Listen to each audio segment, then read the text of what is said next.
Profit profit छूट ना जाए। उसको 20,000 प्रॉफिट बहुत ज्यादा लगेगा सर। हम्म हालांकि उस ट्रेड की पोटेंशियल 50,000 होती है। हम्म अब 20 में या 16 में उसने फोमो में लॉस प्रॉफिट बुक कर लिया, जो रिमेनिंग अमाउंट है 50,000 माइनस 16,000 वो रियल लॉस है सर। जी। बट ये कैलकुलेशन में आता ही नहीं है।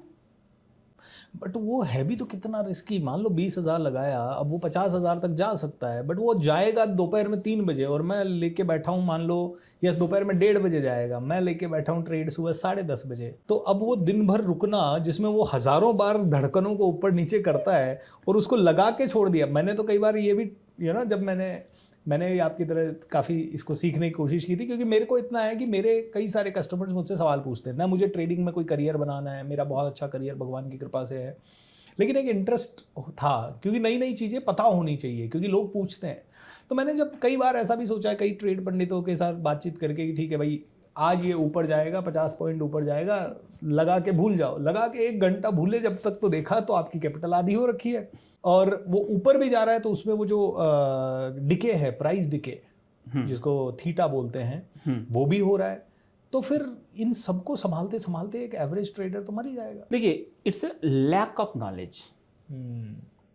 थीटा कब डोमिनेट करता है? जब एक्सपायरी 10 दिन 15 दिन हो तो। अगर उसका डेल्टा सही हो, डेल्टा यानी कि डायरेक्शन में, सिंपल बोलता हूं सर, मेरे पास कार है, ओके, कार में जो स्टीयरिंग है वो है डेल्टा, ठीक है। अब कार में जो फ्यूल है, पेट्रोल, वो है थीटा जी।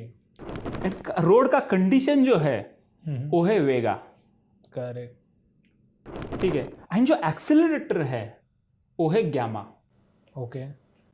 अब अगर आप एक ही फैक्टर पे डिपेंड रहेंगे, उसको ऑप्शन ग्रीक्स कहते हैं, एक ही फैक्टर को देखेंगे, बाकी भी अपने दोस्त है। ऑप्शन बायर का दुश्मन है थीटा, बट डेल्टा दोस्त है, वेगा दोस्त है।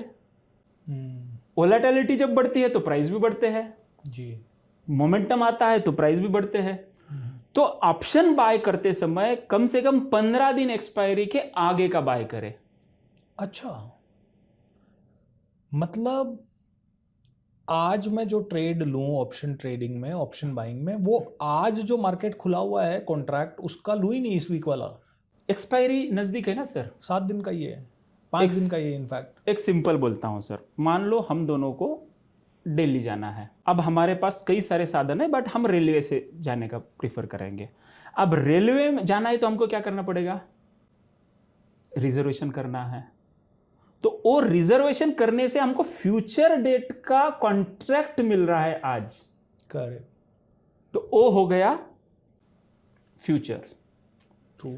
अब हमको एयरपोर्ट से जाना है तो हम क्या करेंगे? अपनी कार पार्क करके एक कैब से जाएंगे। कैब को जाते समय हम कुछ प्रीमियम बुक करेंगे कैब को, कि मान लो 10,000 हम पे कर रहे हैं कि हमारी कैब फिक्स है, बाद में हमको उसको 50,000 देना है, वो अलग बात है। तो हम वो 10,000 जो दे रहे हैं वो है हमारा प्रीमियम, ओके। उसको ऑप्शन बाइंग में वो प्रीमियम हम दे रहे हैं।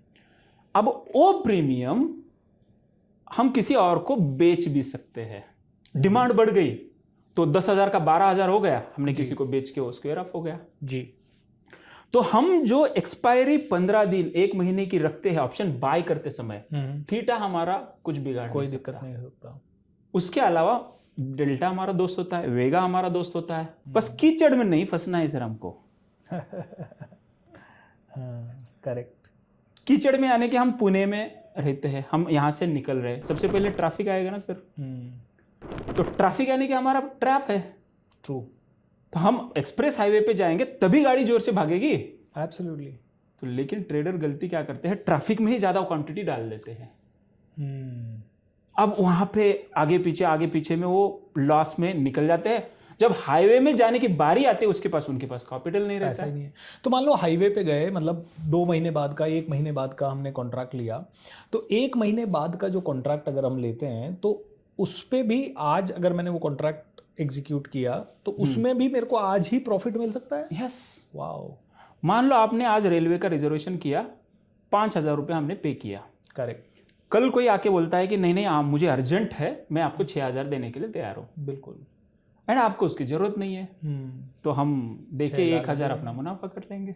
Awesome, very nice. दोस्तों देखिए कितनी सिंपल नॉलेज है। एक काम करेंगे, इस नॉलेज को आइए थोड़ा समझते हैं व्हाइट बोर्ड पे, चार्ट वगैरह के माध्यम से, बिकॉज ऐसे आप में से कई लोग कंफ्यूज हो सकते हैं। तो अनिल जी से कुछ रियल सवाल होंगे इस रियल टॉक में, और आप में से हर एक व्यक्ति इस पॉडकास्ट को ना बहुत बहुत ध्यान से देखे। जैसे मेरे लिए ये बहुत अच्छी बात है कि ऑप्शन ट्रेडिंग अगर हम कर रहे हैं तो 1 महीने या 15 दिन आगे का कॉन्ट्रैक्ट आप लो तो थीटा डेफिनेटली, ये तो पता है कि theta will not impact that, लेकिन कभी बहुत कम लोग सोच पाते हैं कि यार 2 हफ्ते बाद का कॉन्ट्रैक्ट ले, क्योंकि वहाँ वॉलेटिलिटी है नहीं, तो प्राइसेस बहुत स्लो मूव करेगी एंड शायद आपकी कैपिटल में उतना ग्रोथ नहीं दिखेगा। अभी ऑप्शन सेलिंग से रिलेटेड भी कई सारे सवाल हम अनिल जी से करेंगे एंड बहुत सारी चीज़ें। तो आइए चलते हैं बोर्ड के ऊपर and let's understand from Anil ji even more clearly.